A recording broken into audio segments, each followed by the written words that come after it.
And now, boys and girls, we are going to learn how to cook granola, or should I say bake granola. So we are going to start with 10 cups of rolled oats. You can measure them out yourself at home. I have pre-measured everything so that this will go quickly and smoothly, we hope. 2 cups of coconut flakes. You can choose whether you want sweetened or non. And we have a cup of wheat germ that we are adding.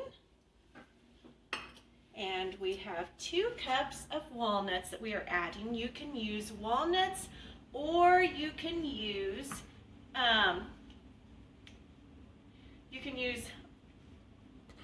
walnuts or you can use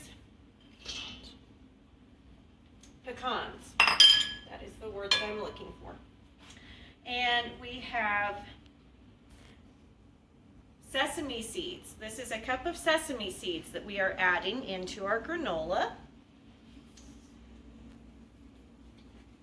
And we have a cup of brown sugar. This is optional. You do not have to add it to your granola at home. It will not alter the recipe at all.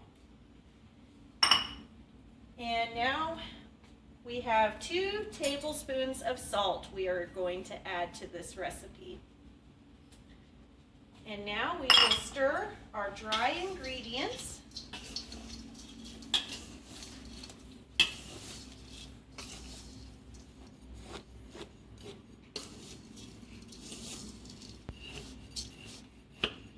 You'll want to break up some of the sugar clumps if you're adding sugar in yours.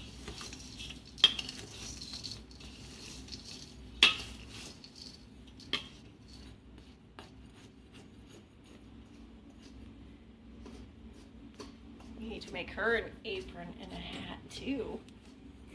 Do you want to see Bethany in an apron and a chef's hat?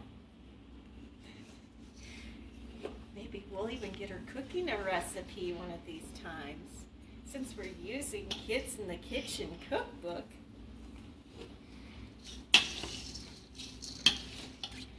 Okay, now we have 2 cups of water.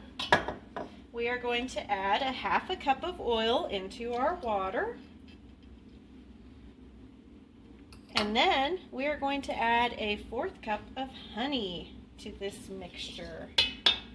Honey would be your replacement for vanilla or sugar, or both in our case sometimes.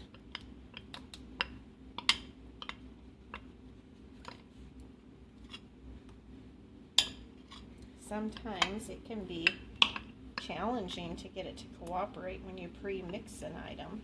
But anyway, now you will mix your wet ingredients.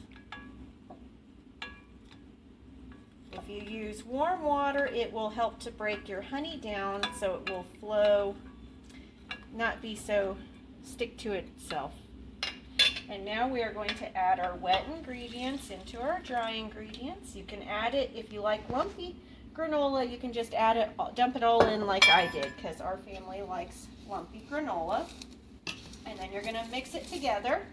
If you do not like lumpy granola, what you can do is you can sprinkle these ingredients, you can sprinkle your wet ingredients around just carefully over it. And you will have not lumpy granola.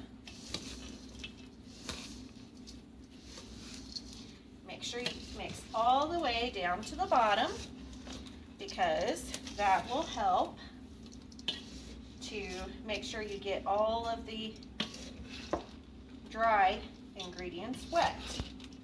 And that is our goal. And a little extra stirring never hurt your granola.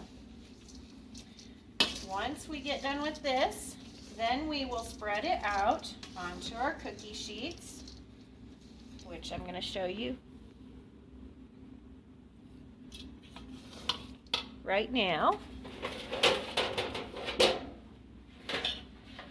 So you will take your cookie sheets and you will, that is a big lump of sugar still. You can see, even I have missed a huge lump. No one wants to eat a lump that's bigger than 1 inch in diameter, do they? Maybe Seth does. And Bethany.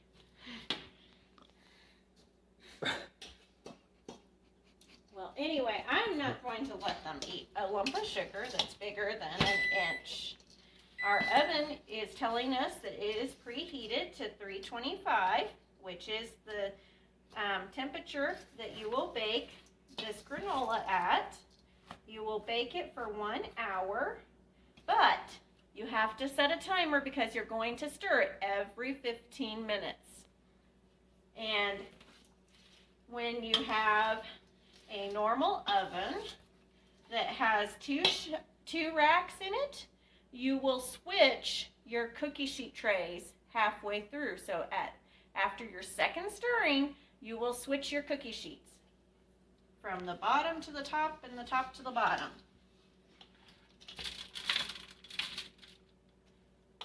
That way they get more evenly done. This is a double oven, so the top oven only has one shelf on it. And so we'd use both ovens.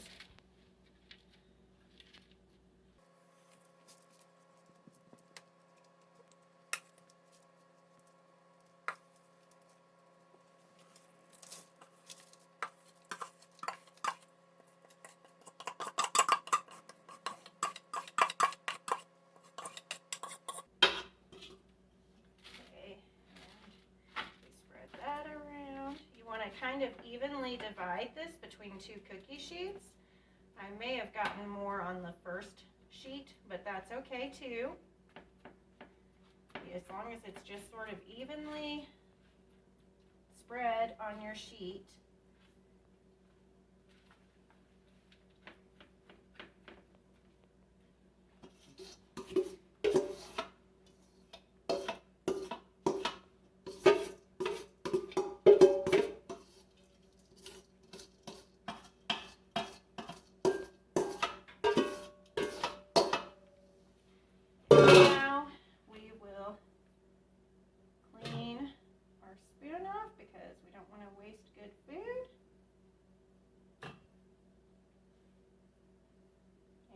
Finger off. And now we've had a little bit of a overflow there. And we will go ahead and start this to bake.